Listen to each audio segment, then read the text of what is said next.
Lions fans, Jason from Talking Grit. So glad that you clicked on the video. This is an excerpt from our full podcast. So if you want to look at that, if you're enjoying what you're hearing, go ahead and do that. Like and subscribe below so you can get all our content, our comedy videos, our shorts, or whatever. We'd love to have you along for the ride. This video is about Jack Campbell's new facial accessory. Is it going to be a Detroit staple?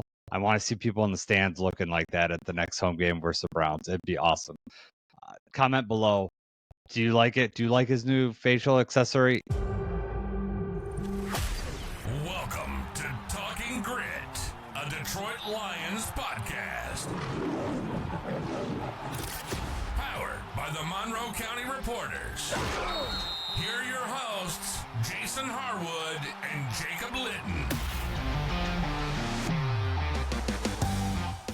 Jack Campbell. Now, I don't know if he was like a Detroit favorite, but after having his face all taped up, bloodied, he's throwing off vibes of Rip Hamilton's Mask to me. Like he's got to tape his face up all the time now, right? I mean, he's got to do that. That's got to be his thing. You just want, the Jack Campbell tape.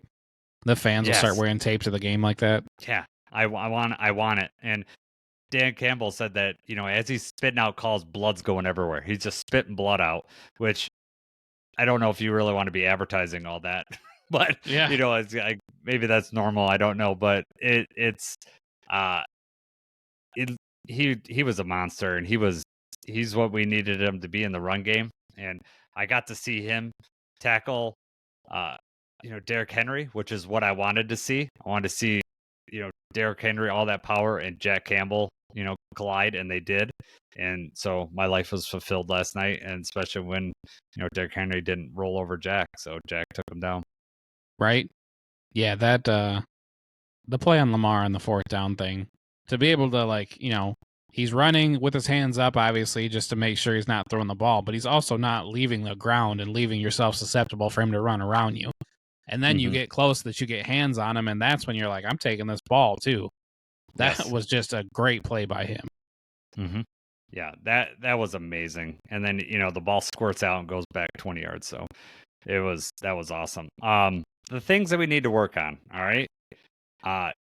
Terry Arnold's first half struggles. He seems to do whatever happens in the first half. They just keep picking on him. It's been in pretty much all three of the games I've seen, but then he plays much better in the second half. So we need to figure out a way to stop that. Have you noticed that? I guess maybe he settled into the scheme more or something like that. I don't know what exactly that would be.